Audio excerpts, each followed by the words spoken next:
Vico Uruguay auspicia y apoya la difusión de los principales contenidos de Sobre Ciencia.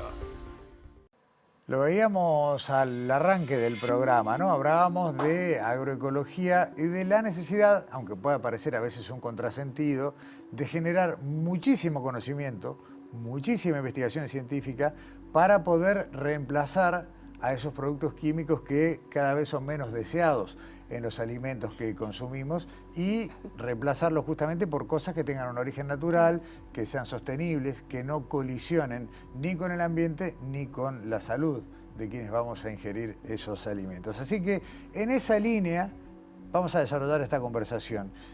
Nuestros invitados han transitado unos cuantos kilómetros.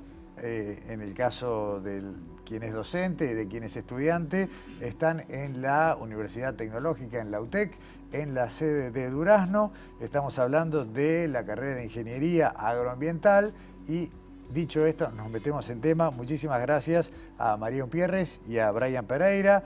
María es docente en la carrera de Ingeniería Agroambiental en la UTEC Durazno. Además, integrás el grupo de Agroecología, Sustentabilidad y Medio Ambiente. Y Brian es estudiante avanzado de Ingeniería Agroambiental en la UTEC de Durazno. Y vamos a hablar del arrayán, un árbol muy conocido, forma parte de nuestra flora nativa, pero parece que además de ser lindo y ser querido, empiezan a aparecer propiedades. A ver, ¿cómo se les ocurre? Creo que fue en tu caso, Brian, que tuviste la idea, con el apoyo de María y del cuerpo docente, de empezar a ver si realmente en el arrayán había algunas propiedades extras. Sí, la idea nace en realidad del grupo GASMA, que es el que integramos. Sí, integré como investigador mientras estuve haciendo la investigación. Y llegó a mí por María, como un voto de confianza para hacer la investigación. Y no es algo que nosotros, o sea, se nos ocurrió que la planta o alguna de las plantas del bosque nativo del río Xí podía tener alguna propiedad, sino que es algo que ya se sabe y que hay muchas que lo tienen. Y dentro de las familias, hay familias de árboles que tienen propiedades en común. Entonces, las mirtáceas, que es la familia a la que pertenece el arrayán, es una que tiene muchos reportes. Entonces, de esta forma es que la elegimos, además de que era muy abundante en la zona y algo que era necesario para poder llevar a cabo la investigación. Porque ahí hay un tema, ¿no? Y ayúdame en esto, María. Primero que nada, GASMA, que tú lo nombraste, es lo que decíamos, ¿no? El Grupo de Agroecología, Sustentabilidad y Medio Ambiente. Hay un concepto que parece básico, pero que a veces se pierde de vista, y es que lo que es nativo de una zona ya hizo, a través de milenios de evolución, una adaptación a lo que pueden ser los patógenos, hongos, otro tipo de afecciones. Ahí hay fortalezas que hay que redescubrir de alguna manera. En realidad, esta investigación surge como juntando varias líneas dentro del grupo. Nosotros somos 3 profes, 4 ahora, se integró Valentina. Somos 4 profesoras que tenemos como diferentes líneas de investigación. Una, la de Natalia, era en base a la agroecología. Sofía está trabajando todavía con conservación de biodiversidad y principalmente restauración de los bosques ribereños del río Xí. Y ahí surge como, bueno, esta línea como para unir lo que es el apoyo a las transiciones agroecológicas, lo que mencionabas tú, de dejar de usar plaguicidas convencionales y empezar a usar otros plaguicidas que apoyen estas transiciones y después, bueno, dejar de usarlos, y la conservación del bosque nativo. Como no había mucha información de la composición del bosque ribereño ni de los usos que se le podían dar, es que ahí entramos nosotros con esta investigación, viendo, bueno, primero quiénes eran los árboles que estaban ahí presentes en nuestro bosque. Vimos que el arrayán, como decía Brian, es el más abundante, y después, bueno, estudiar qué propiedades podía llegar a tener. Claro. Y ahí, bueno, empezamos. Antes de seguir conversando, quiero contar que todas las imágenes que estamos compartiendo mientras tenemos esta conversación son justamente generadas allí, en los laboratorios de UTEC de Durazno, y durante los distintos procesos que le van haciendo al arrayán, a la hoja particularmente en este caso, para llegar a que, bueno, a ver, estamos hablando de un fungicida, de un agente para combatir hongos. ¿Por qué buscaron un fungicida y no, no sé, otro tipo de patógeno? ¿Ya habían visto que al arrayán no lo agarraban estos hongos, por ejemplo? Bueno, sí, cuando vos vas también, el estado sanitario de los árboles es muy importante. Esto que tú decías de que en realidad ellos ya están adaptados a las condiciones climáticas, entonces es bueno trabajar con una especie nativa, eso es importante. y en realidad nosotros lo que hacemos es probarlo contra hongos que atacan cultivos, fitopatógenos de cultivos. Entonces, sí es importante conocer la sanidad. Un árbol que está sano, uno empieza a sospechar de que puede tener algún compuesto, así que fuimos como por ese lado. Igual nosotros trabajamos en colaboración con Facultad de Química, con el Laboratorio de Ecología Química, y ellos después van a empezar a hacer toda la parte contra insectos. Nosotros empezamos con los hongos, pero la idea es que tener un producto que sea como de amplia actividad, que lo puedas usar como fungicida, pero también como insecticida o repelente, bueno, según las propiedades que vayamos estudiando. Bien. Antes que sigamos, aclaremos, es una investigación en marcha, no hay ningún producto terminado, están en pleno proceso, de todos modos con algunos resultados que son positivos. Pero, Brian, a ver, contanos cómo se desarrolló la investigación. Bueno, arrancó por julio, si no estoy mal, junio-julio del año pasado. Y bueno, ahí primero tuvimos que ver cómo hacer muchas de las cosas. En mi caso yo no las sabía y específicamente para Rayan capaz que tampoco se encontraba mucha información. Y dentro de los extractos se puede hacer con frutos, con troncos, con raíces, con muchas partes o tejidos de la planta. Y en este caso es con hojas de la Rayan. Entonces tuvimos que ver una metodología bastante simple, que es la maceración, que arranca con el secado de la hoja, con el molido de la hoja, el tamizado para tener como que partículas de la hoja del mismo tamaño, y después la extracción en un solvente que va a ser el que nos extrae esas propiedades de la hoja. Ahí tuvimos que ver cómo ir haciéndolo, pero bueno, de forma bastante rápida pudimos determinar una metodología, y a lo largo de la investigación fuimos extrayendo hojas de la especie y haciendo esta metodología en diferentes momentos del periodo de la investigación para tener ese producto e irlo testeando, como decía María, principalmente contra hongos, que en este caso fue Botrytis cinerea en todo lo... ¿Qué es un hongo? ¿Qué tipo de ataque hace? ¿A qué afecta principalmente? Afecta a solanáceas principalmente, pero es muy cosmopolita. O sea, de hecho el aislamiento que tenemos nosotros es de vid, que nos lo dio INIA, pero también hemos visto que ataca tomate, morrón y bueno, frutilla, está como diversos cultivos. Es bastante cosmopolita, por eso también nos interesaba a nosotros como ese hongo en particular. La idea después es seguirlo probando contra una colección de hongos que vayamos obteniendo y aislando y viendo a ver qué actividades encontramos. Hubo además un apoyo, un financiamiento, una beca. ¿A qué programa accediste, Brian? Es una beca de iniciación a la investigación que está dentro del grupo de la Dirección de Investigación de UTEC, y ahí bueno, hay cierta cantidad de cupos. Tenés que presentar tu trabajo como un proyecto, y en el caso de que quede financiado tenés una entrega inicial de dinero para compras y llevar a cabo todo lo que vos necesites para la investigación. Y bueno, esa fue la principal y única financiación que hemos tenido por ahora. Claro. Sí. Hasta esa etapa, digamos, ya está concluida, ¿no? Lo que estaba cubierto por la beca está concluida. Sí. Sí. En paralelo a la beca de Brian estuvo también la beca de Agustina, otra compañera de él, que también trabajó con Arrayán, pero otro tipo de extracción. Lo que explicó Brian era una maceración con alcohol. Ella lo que hizo fue una hidrodestilación y después también testamos el hidrolato. Y bueno, por ahí seguimos. Y ahora tenemos otra beca de iniciación de Martina, otra compañera, que es para hacer la caracterización química de estos extractos. Porque como bien dijo Brian, esto es, bueno, vamos una vez, hacemos la extracción, pero después tenemos que ir en varios periodos del año porque los compuestos que se van generando en el árbol son distintos.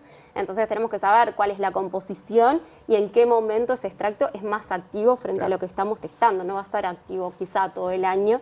Entonces también esos datos nosotros los tenemos que tener para poder darlos después. Bueno, hay que extraer de hoja y hay que extraer en verano porque quizá en invierno no observamos la misma actividad porque los compuestos son distintos. Está bien. Ustedes dijeron que el objetivo de arranque al principio era investigar propiedades de lo que es la flora nativa de las riberas del río Yí.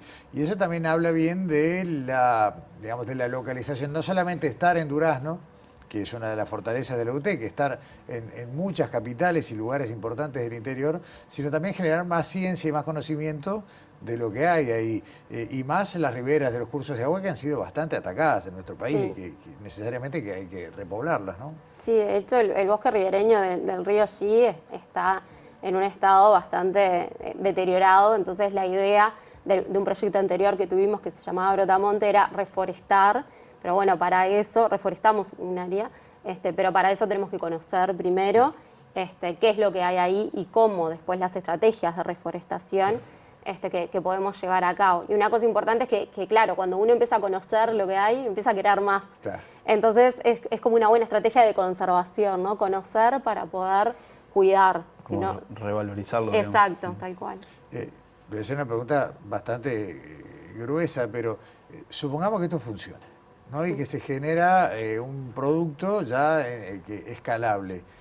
¿Cómo haces para que eso no termine siendo un problema para el arrayán? Porque decir, bueno, es tan buen fungicida que acabamos con todos los arrayanes del departamento. No, la idea es, nosotros tenemos un vivero con la Escuela Agraria de especies nativas. La idea es tener como un banco también de germoplasma y poder ir replicando estos árboles, no ir a pelar los bosques, sino tener como un acervo nosotros.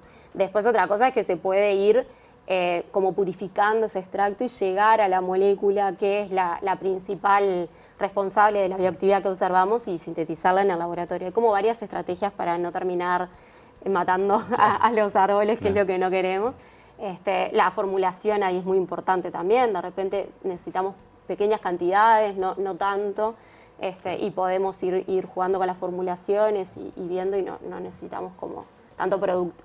Pero sí, en los tiempos de la ciencia, que siempre son lentos y van en contra de muchas ansiedades, ¿cómo sigue este proceso? Digamos, estamos en una etapa intermedia, ya digamos, encontraron la que tiene este principio activo que funciona, que es fungicida por lo menos contra esta especie que mencionaba recién. ¿Cómo sigue? Y bueno, como decía María, ahí es capaz que tendría que contar ella cómo sigue todo, pero ahora estamos yo ya la beca la terminé. Ahora le estoy escribiendo una tesina, o sea, un título intermedio, la tesis de título intermedio con esto, o sea que ahí va a quedar plasmado como toda la información en un trabajo formalmente. Y bueno, Martina está continuando con la caracterización química de ese compuesto, porque como decía María, dentro del compuesto que nosotros extraemos, ahí hay muchas cosas, hay muchas moléculas, hay que conocer cuáles son estas moléculas y en el mejor de los casos determinar cuál molécula es la que tiene actividad. Claro. Y una vez que esté todo eso determinado, bueno, ver si esto se puede transformar en un protocolo para obtener siempre el mismo resultado, ¿no? Hablabas de la estación del año, de las concentraciones, del grado de refinado, el proceso de refinado. ¿Cuánto tiempo? O sea, no es que quiera que me digas el año que viene, pero digamos, ¿cuánto tiempo en ciencia hay que invertir hasta decir, bueno, llegamos a algo que tal vez pueda ser utilizado, ya decirle a un productor, bueno, esto le va a servir? Qué difícil la pregunta. No sé, yo hice justo mi doctorado también trabajando con aceites esenciales como plaguicidas botánicos y nunca llegamos a un producto que pudiera decirse a los productores, bueno, esto lo pueden usar de esta manera y les va a dar, porque es lo que decía Brian, primero tenemos que probar la bioactividad en el laboratorio, tenemos que hacer la caracterización química, eso ya nos lleva un tiempo, mínimo un año, para poder ver en cada estación, bueno, cómo es el producto, probarlo frente a diferentes organismos, y ahí ya tenemos quizás otro año más, y después esto hay que escalarlo, porque en el laboratorio con las condiciones controladas todo nos da muy bien. Cuando nos vamos a campo ya es otra historia, empiezan a jugar otras cuestiones climáticas, de otros patógenos, de otros insectos, un montón de cosas. Y ahí de repente tenés que hacer capaz que 2 años, 3 años de pruebas de campo como para poder también decir que ese producto sirve. Tenés que probar la inocuidad y eso es muy importante, porque en realidad no podemos tener un producto que sea activo frente a hongos y que me esté afectando la biodiversidad que yo tenía en mi cultivo, que me esté afectando al propio cultivo. Entonces eso también tenemos que probarlo y después, bueno, hacer la transferencia a los productores, así que es un camino largo. Es un camino largo, pero bueno, se está transitando, que no es poco. Sí. Eso que decía María es importante, algo que la inocuidad, porque muchas veces se piensa que porque es de un recurso natural no va a tener efecto en nosotros o en el ambiente, y sigue siendo una molécula que la estamos extrayendo de una hoja. O sea, que venga de una hoja no quiere decir que no vaya a tener un efecto O sea, así como negativo. ataca a un hongo, puede atacar a otros que no te Exactamente. interesa eliminarlo, Claro. ¿no? Otro tipo Sí. de microorganismos. De hecho, hay hongos en el suelo que son imprescindibles para que la planta prospere. También, Claro. sí, por eso, o las Claro. abejas, Sí. sí, bueno, tal, Claro. tenemos que hacer pruebas frente a abejas y eso también lo hacen en el laboratorio de ecología química para ver la inocuidad, porque es un insecto que no queremos afectar. Entonces hay como muchas variables ahí que tenemos que ir viendo. Lleva un tiempito, pero... Bueno, dos cosas vale para la pena. despedirlos. Una es que nos encanta mostrar la ciencia que se hace fuera de Montevideo, porque generalmente vemos lo que tenemos acá cerca, y bueno, UTEC y la UDELAR y el INIA también están construyendo muchísimo conocimiento en territorio, en lugares donde hay cosas que no vamos a encontrar en Montevideo, por ejemplo, Monte Ribereño. Así que excelente. Y por otro lado, bueno, la cantidad de conocimiento que se está generando en la SUTEC, la posibilidad de que los estudiantes investiguen, también nos parece fabuloso. Así que bueno, gracias por venirse hasta acá. Debemos una visita a UTEC Durazno y ya Bienvenidos. nos llegaremos por allá. Así que bueno, y nada, esperamos los avances, lo queremos despedir con los regalos de Ística Objetos, que son especiales para Sobreciencia. Así que bueno, muchas gracias a ambos. Muchas gracias. Muchas gracias. Y bueno, y nosotros, hasta la próxima. Gracias. Gracias. Cerramos este segmento con Ciencia y Libros, Valeria Tanco, y una recomendación que además de libros se mete un poquito en el séptimo arte. A ver, lo vemos.